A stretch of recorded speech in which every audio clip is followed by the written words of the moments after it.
With a little planning before you plant, you can design a garden that's a lot more resilient during the growing period and a lot more productive at harvest time. So in this video, I'll show you some tips on how to make that happen.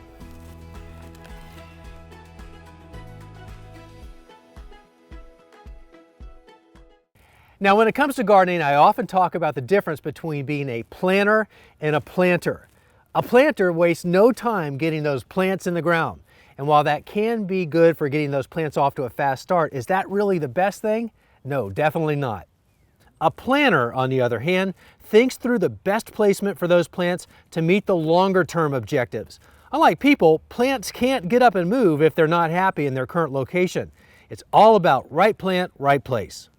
And if we're talking about a food garden, designing your garden to take advantage of a plant's growth habit can lead to better yields. Now, first things first, make sure that your soil is as good as it can be, especially when it comes to drainage. So if you're not there, go ahead and spend some time up front improving the drainage.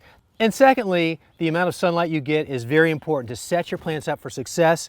Shoot for at least 6 hours of direct sunlight per day, especially with edibles, but if you can get to 8, that is great. Now, the next thing to consider in designing your garden for maximum efficiency is placement of your plants within the garden. For example, in the northern hemisphere, the sun is shining down from a southern exposure. So for me, that's from up there down in this direction, which puts this part of the garden on the north side. So put your tallest crops, such as peas like I have here, or corn, okra, pole beans, or tomato plants on the north or west side of your garden. And then next, place your mid-sized crops to the south or the east of the taller plants.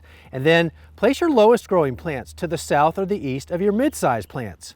If you follow this design layout, you will be taking advantage of the opportunity that all your plants have to get the most amount of sunlight possible. The taller plants won't shade out the mid-sized plants, nor the smaller plants to the south or to the east of the mid-sized plants, nor will the mid-sized plants cast any shade on the taller plants or the shorter plants to the east or to the south of them. It's a win-win-win all the way around. It's easy to do, and all it requires is a little planning on the front end.